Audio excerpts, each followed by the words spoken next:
നമുക്കിന്നൊരു കാവുത്ത് കിട്ടിയിട്ടുണ്ടാ. കാവുത്ത് എന്ന് പറഞ്ഞ കാച്ചിൽ അതന്നെ സാധനം. അത് തോലൊക്കെ ചെത്തി വെട്ടി നുറുക്കി ഞാനിത് ഈ പരുവത്തിലാക്കിയിട്ടുണ്ട്. ആ സ്റ്റീൽ പാത്രത്തിൽ നിന്ന് മാറ്റിയിട്ട് അലുമിനിയത്തിൻ്റെ പാത്രത്തിൽ വെക്കാമെന്ന് വിചാരിച്ചു. കാരണം എന്താണെന്ന് വെച്ചാൽ അത് നന്നാക്കി കഴിഞ്ഞപ്പോഴാണ് മനസ്സിലായത് കയ്യിൽ മൊത്തം കറ പിടിക്കുന്നു. കറ പിടിച്ചത് കഴുകാലോ എന്നും പറഞ്ഞ് പൈപ്പിൻ്റെ ചോട്ടിൽ കൊണ്ട് ഒന്ന് കൈ കാണിച്ചപ്പോഴോ വല്ല ഒച്ചിനെയും തൊട്ട ഒരു ഫീലിങ്ങും. അത് വേകുമ്പോഴേക്ക് ഇതാ ചമ്മന്തി തയ്യാറാക്കാമെന്ന് വിചാരിച്ച് എടുത്തിരിക്കുകയാണ്. കുറച്ച് ഉള്ളി, പച്ചമുളക്, പുളി, ഉപ്പ് ഇതെല്ലാം ചേർത്ത് കൂട്ടി അരച്ച് ഒരു ചമ്മന്തി നമ്മൾ റെഡിയാക്കി എടുത്തിട്ടുണ്ട്. ചമ്മന്തി റെഡിയാക്കി കഴിഞ്ഞപ്പോൾ തന്നെ നമ്മുടെ അടുപ്പിൽ വെച്ച കാവുത്തുണ്ടല്ലോ, അഥവാ കാച്ചിൽ, അത് വെന്ത് ഇതാ റെഡി ആയിട്ടുണ്ട്. പക്ഷേ ഞാൻ അപ്പം ഉപ്പിട്ടിട്ടുണ്ടായിരുന്നില്ല.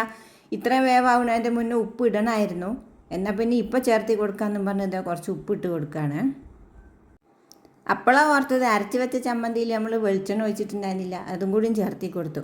എനിക്ക് ഈ കാച്ചിൽ പറഞ്ഞ സാധനം അത്ര ഇഷ്ടമൊന്നുമില്ല കേട്ടോ. പണ്ട് മലപ്പുറത്ത് ഉണ്ടാക്കിയിട്ടുണ്ടായിരുന്നു ഈ സംഭവം, അമ്മ ഉണ്ടാക്കി തരുമായിരുന്നു. അപ്പോൾ അത് പുഴുക്ക് പോലെയാണ് വെച്ചിട്ടുണ്ടായിരുന്നത്. ഇപ്പോൾ പുഴുങ്ങി ഇങ്ങനെ കഴിക്കാമെന്ന് ഞാൻ ഏതോ ഒരു വീഡിയോയിൽ കണ്ടപ്പോഴാണ് മനസ്സിലായത്. അപ്പോൾ അതൊന്നൊരു പീസ് എടുത്തിട്ട് ചമ്മന്തിയും കൂട്ടി ചൂടോടെ അങ്ങ് കഴിച്ചപ്പോൾ വായ ചെറുതായി ഒന്ന് പൊള്ളിയിട്ടാ. അത് വിഴുങ്ങിയപ്പോൾ തൊണ്ടയ്ക്കും ചെറിയൊരു ചൂട്. അമ്മ വെച്ച് തരുമ്പോൾ ഒരു കഷ്ണം പോലും കാച്ചിൽ കഴിക്കാത്ത ഞാൻ പുഴുങ്ങിയെടുത്തപ്പോൾ ചെറിയൊരു കഷ്ണം എടുത്ത് കഴിച്ചു. അപ്പോൾ എനിക്ക് വലിയ ടേസ്റ്റൊന്നും തോന്നിയില്ല. കാരണം ഇതെനിക്ക് ഇഷ്ടമല്ലല്ലോ, അതന്നെ കാരണം. എനിക്ക് നാക്കിലൊക്കെ ഇങ്ങനെ കുത്തും പോലെ തോന്നും കേട്ടോ. അപ്പോൾ ഇത്രയേ ഉള്ളൂ. ടാറ്റാ.